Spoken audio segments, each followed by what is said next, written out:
It's Christmas Eve. Merry Christmas, everybody who celebrates. But right now, we got to talk about the DCU and the big threat that is coming. Hey everyone, welcome to Digital Charcuterie. My name is James. Thanks so much for stopping by. Hit that subscribe button if you're new here and you're looking forward to the DCU, Superman, Creature Commando, Supergirl, all that stuff. We talk about it, break it down here on the channel all the time. And leave a comment down below. I read or reply to all of them. Love having conversations about this stuff with you guys. I love hearing what side you're on, what you agree with, disagree with, and things like that. It's all just opinions, and we're having a good time discussing them right here. Before we get into the big Thanos threat of the DCU, I wanted to share two things with you. Because it is Christmas time, I wanted to first bring up an animation from my good friend Brian over on his YouTube channel. Link in the description down below for Holy Christmas Batman. It is his take on Jingle Bells Batman Smells. It's a nice little short to get you in the festive spirit on Christmas. It is awesome. It is excellent. He's working on a longer one called One Night in Gotham, which is not Christmas themed, but it's phenomenal. But check this one out. It's a good time, jolly good time, as I say. I love it. If you like Merry Little Batman on Amazon Prime, this is nothing like it. You'll like this one, I swear. This is really good. I enjoyed Merry Little Batman, actually. I thought it was a fun little short. It was not even short. It's an hour and a half long. I thought that was a special that reminded me of specials from the 90s, more so than anything else. But Holy Christmas Batman, you got to check it out. His take, like I said, on Jingle Bells Batman Smells, goes through it all. Nice short. And he does it in the style of Adam West's 60s Batman. It's a great little short. The other one I wanted to bring up, so Merry Little Batman aside, the other one I wanted to bring up was this comic right here. Batman Noel. I am not affiliated and know nothing about the people who made Batman Noel, of course, but I am a massive, massive Christmas Carol fan. Since I was a kid, it's been my favorite book of all time. My friend Brock, who I do the Rebels Come podcast with, got me this like over 10 years ago. I mean, it's been a long time since he got me this. And I just think this is fantastic. I love reading, like it's a Christmas Carol, but it's the Batman take on a Christmas Carol. So it's very different, of course, but there are cameos from other DC heroes in here. I don't want to spoil it, but you got to check out Batman Noel. And actually, I don't have it, but McFarlane Toys just made the figure of Batman from this comic. So look, these are things getting the festive spirit. Like I said, the link though to Holy Christmas Batman in the comments below, and that's the best of them all. All right, let's get into it now as I toss the comic aside. Ho, ho, ho. Gorilla Grodd has been someone that something, what would you call it? I don't even know. I've been really looking forward to Gorilla Grodd. In fact, when Matt Reeves was hired to do the Batman, I was like, Gorilla Grodd's coming to the Batman. And then, of course, it was grounded in reality, and that wasn't the case at all. But my hope was still there that maybe he would do it because of what he did with Planet of the Apes. But now with James Gunn, we got our first glimpse on Creature Commandos Episode 4. Spoiler alert for episodes 1 through 4 of Creature Commandos if you haven't seen it. In Episode 4 of Creature Commandos, we got our first glimpse of Gorilla Grodd. Now, back in October, Scooper Daniel RPK said that he heard that Gorilla Grodd was going to have a big, big role in the DCU, and now these threads are starting to show, right? We're starting to understand what's going on. There are glimpses of this reality that is to come, maybe not come, because of the events of Creature Commandos. Now, James Gunn has said that, things that there's no real through line to the DCU. You can just kind of do whatever you want. However, I half believe that. I think something like Clayface, which I'm going to do a video on in a couple of days, you'll see, is just that, right? Is its own standalone thing. But I think Superman and to a degree Supergirl and the things that James Gunn is heavily involved in. Now I know Supergirl, he's he got a pitch for a script and he said let's do it. But I think things that he's more heavily involved in, there will be more of a through line there because they have to go towards something that has to be Justice League or World Fight. So we have to get somewhere in it for fans to want to stick around. Now the idea of individual shows and movies and whatnot, I think that's spectacular. I'm all in on that. I'm old, I'm all in on that. That's what I like.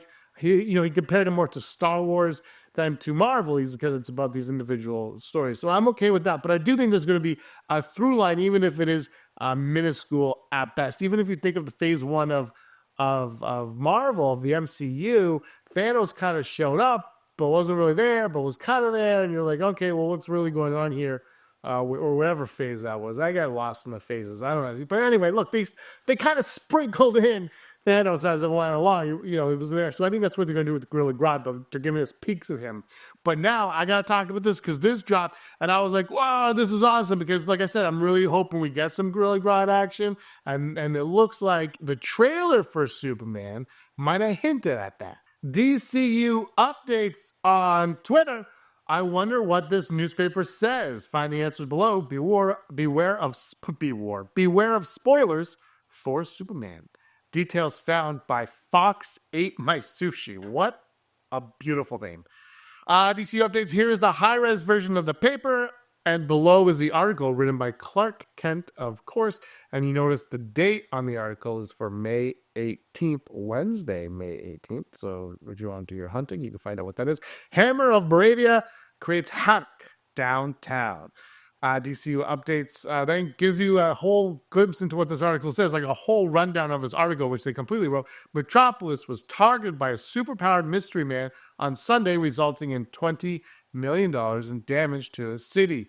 The self-titled Hammer of Boravia attacked downtown Metropolis, claiming it was retribution for the recent political interventions in Boravia by Superman. So that's very interesting. And we get more of like a glimpse now of Superman, a better understanding of why the people in Metropolis might not be so happy with Superman, that we get that in the trailer. Now, eagle-eyed fans are looking into this, seeing this picture of the hammer right here, and suspecting that this could be Gorilla Grodd. Could this be our first glimpse at Gorilla Grodd in the live-action form of DCU? Now, a few months ago, the toys were leaked, and one of them said a kaiju, and my first thought was Gorilla Grodd, because that's, again, Mad Hatter and the Batman's my guy, Gorilla Grodd and the DCU's my guy, and that's where my head went. I didn't do a video on it because I was like, who knows? And then, of course, the trailer came and we see a kaiju in the trailer. So my suspicions is that's the one in the toy, because James Gunn said the toy leaks are not going to ruin anything. And in fact, James Gunn even said that the trailer only showed the first little bit of the movie, leaving us to speculate that some of it is towards the end, but most of it is probably in the first 20-25 minutes of the movie, which is something The Force Awakens did 9 years ago. If you remember, The Force Awakens TV spots and trailers were all for like the first 25 minutes, so they don't ruin anything. I think that's a brilliant marketing strategy. If you have enough in the first little quarter of your movie, or whatever it is, because the movie's so long, quarter of your movie to show us just that, do it. Don't ruin the surprises towards the end. So I'm very curious where they're going. But that would also lead me to believe that this kaiju happens very early on, and is probably disposed of very early on. And that could bring in Gorilla Grodd. Now, if you're wondering who Gorilla Grodd is, you're probably not. But if you are, let me break it down for you. Gorilla Grodd is one of DC's most unique villains, blending raw strength with genius-level intellect and telepathic powers. As a hyper-intelligent gorilla from Gorilla City, Grodd's disdain for humanity and desire for domination would make him a fascinating antagonist in James Gunn's Superman universe. Gunn's penchant for weaving humor with high-stakes drama could present Grodd as a serious threat while also playing with his more absurd elements. That's what I love about Gorilla Grodd. It's very absurd, but very threatening. And I think that works with the DCU and with what James Gunn does. Starro, very absurd, very threatening. And that works. And you could bring him and you could sprinkle Gorilla Grodd in. He could be in your Creature Commanders. He could show up now in Superman. Maybe he's the main threat of this movie, but maybe he's not. Maybe he's a part of the main threat of this movie. And there's an understanding there that, hey, bad things are coming due to this dude, this ape dude. Not Toot Toot, but Ape Dude. And that is my hope, is that that's what we're going to get. I'm hoping whatever's being said by Creature Commandos, either they resolve it in Creature Commandos, or that's where we're heading. But I don't think that's where we're going to head. I don't think we're going to see a dead peacemaker and all that. I think that's going to be isolated to Creature Commandos, and they're going to resolve that scenario.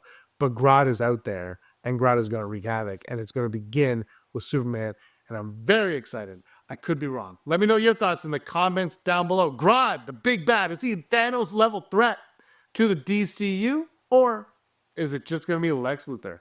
Thanks for watching, everybody. Give us a like and a subscribe. And Merry Christmas! May you be the master of your own universe.